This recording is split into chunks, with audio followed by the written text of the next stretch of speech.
Something's not right. Too much time has gone by. Harry, come on, press that button. We're about to cross the threshold. Come on, Harry, press the button. Just one more minute. Press the button, Stamper.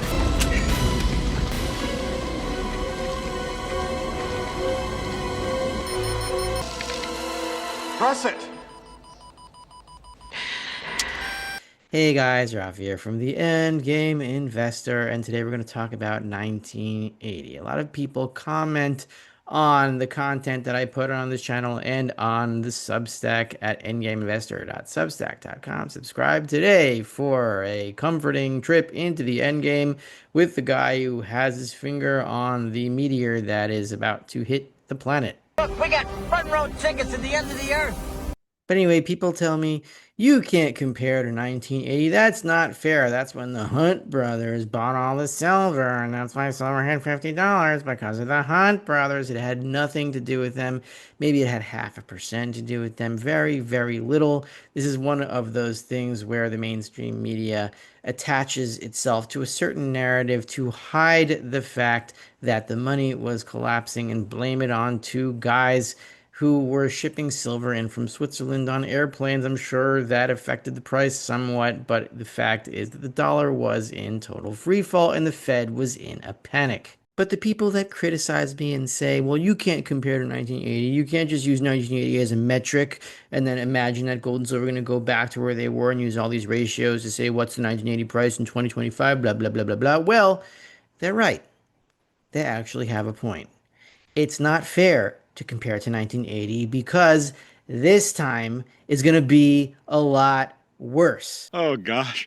I'm not much on speeches, but it's so gratifying to leave you wallowing in the mess you've made. You're screwed. Thank you. Bye.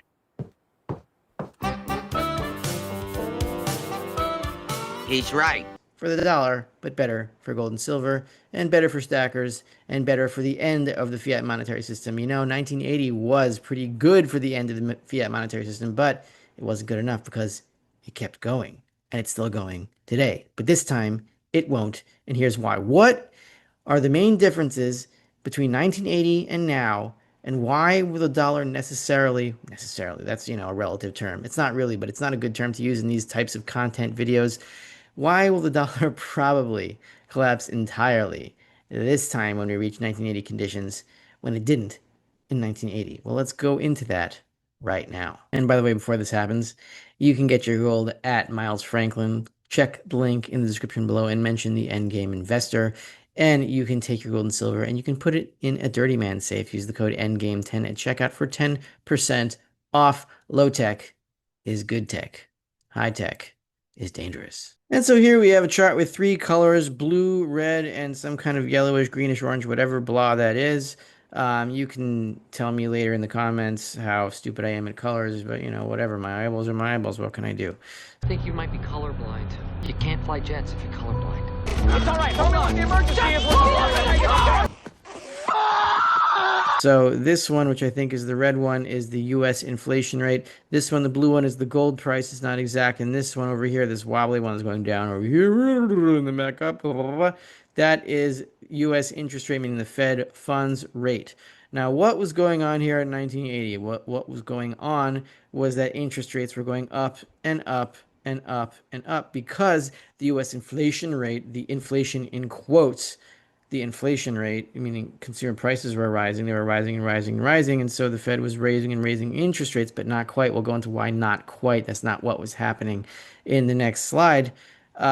This was a situation where interest rates are rising, gold was rising, the inflation rate, the consumer price inflation rate was rising.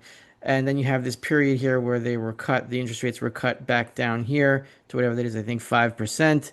And then they were jacked right back up to about 13, 14% right here. And we'll see exactly why this was in a second. But you can see here that the Fed was trying to quash consumer prices, not exactly consumer prices, but we'll see why in a second. They were trying to quash something else. And as they were doing that, finally, when they got control of the U.S. inflation rate, when the red line started going down, that is when they consistently started cutting rates over here in this greenish, yellowish, whatever line that is. And you can see here that the gold price was falling with it as well. What I'm trying to say here is that back in 1980 and 1981, the Fed was raising rates, trying to quash consumer prices, and only once they accomplished this goal and they saw that the inflation rate was falling consistently, only then in 1981 did they start cutting rates on a consistent basis as consumer price inflation was falling, as the acceleration in consumer prices were falling. So, in other words, the Fed already had control of the inflation rate when they started cutting on a consistent basis. That's what happened in 1980, and that is why, one of the reasons why, the fiat monetary system did not end in that year. This is not really a chart. This is a transcript. I will give you the link in the description below as to exactly where you can find this thing. And it's on page 7 of the PDF that I found it on at the Federal Reserve's website. This is the transcript of their policy decisions for November 18th, 1980 on page 7. This is the Federal Reserve. And as I read it, you'll understand why I am dictating this to you. According to a staff analysis, says the Federal Reserve Board, the demand for money had been quite strong in recent months because of recovery in economic activity and in nominal GNP, not GDP, GNP, slightly different, had been much larger than anticipated. Growth of transaction balances was projected to slow significantly over the remainder of the year, in part because of the lagged effect on the demand for money or of the sharp rise in interest rates over recent months, and in part because of the apparent weakening of the recovery in activity. In the committee's discussion of policy for the period immediately ahead, the members generally favored pursuit of a sharp reduction in monetary expansion from the rapid pace of recent months. And so, if we go back to this chart over here, this is November of 1980 when they started to raise rates again after cutting them over here. This is 1980 is around here where I'm circling when they started to raise rates back up to the maximum around 15%. Why did they do that? Because they saw that the monetary aggregates were rising at a faster pace than they wanted. The monetary aggregates is the M1, M2, M3 money supply. This is back at the time when the Fed was actually trying to control inflation in a classic sense. Inflation meaning the amount of dollars over the gold supply, how much the monetary aggregates are actually rising. That is inflation in the classic sense, just as they changed the inflation to the effect of inflation, which is the effect on consumer prices, just as they changed the definition of vaccine to what it was before and what it is since COVID. I'm not going to go into that now, but it's the same kind of Orwellian nonsense. But this is back when the Fed actually was not actually fighting inflation, but trying to control inflation, meaning the actual monetary aggregates, the money supply numbers, not the effect on prices. They didn't care, not that they didn't care, it wasn't their primary goal to change the effect of prices, of consumer prices. They knew that if they attacked the monetary aggregates and controlled the expansion of the monetary aggregates, they would, by extension, control consumer prices, which they did in the end, which is why we still have a monetary system as it was in 1980. So basically, at this point, the Fed is jacking up interest rates in order to control monetary aggregates. And we can see here by this chart, when they hike into the maximum, exactly when this is, I think this is early 1981 or something like that, once they see that the monetary aggregates are within the growth ranges that they prescribe, then they get control over consumer prices over here in the red, and they get control over the gold price, but this is of course not their primary goal. They want to control the monetary aggregates, which will control the consumer prices, which will also control the gold price by extension, and then they start cutting rates once they see that this is under control. The other reason why this is not a 1980 situation is that you can see the debt to GDP ratio. I know GDP is fake, but this is still a general relative number that does convey some information.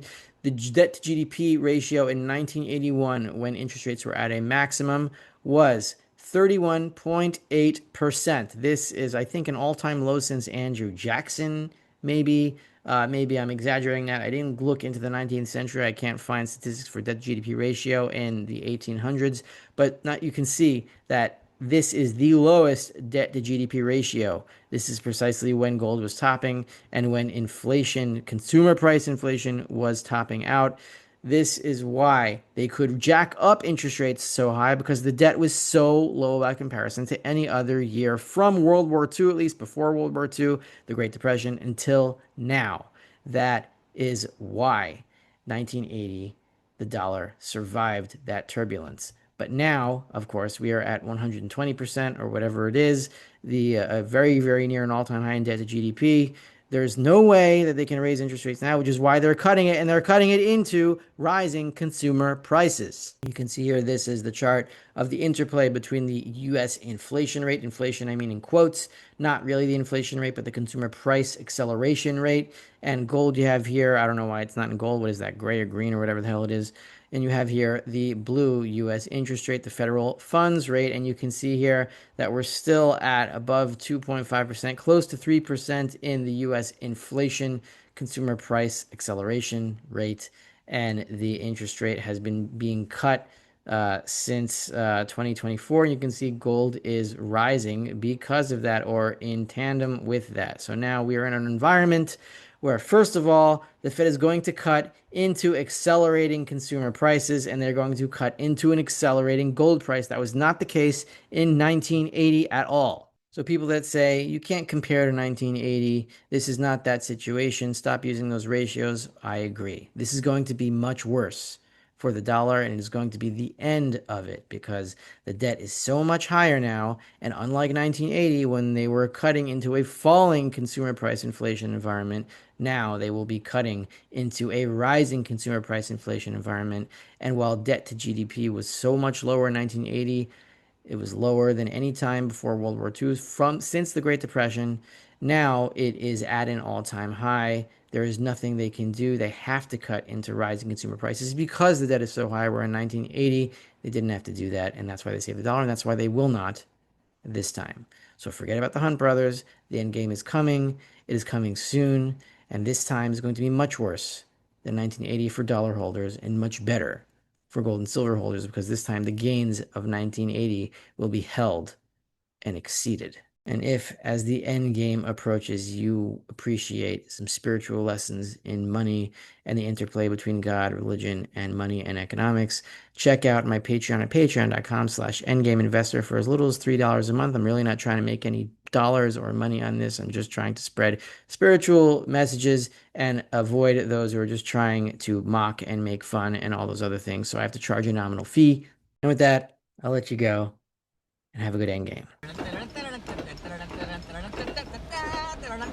Yeehaw! Ride 'em, cowboy! Yippee-yi-yo-ki-yay! Get off the nuclear warhead.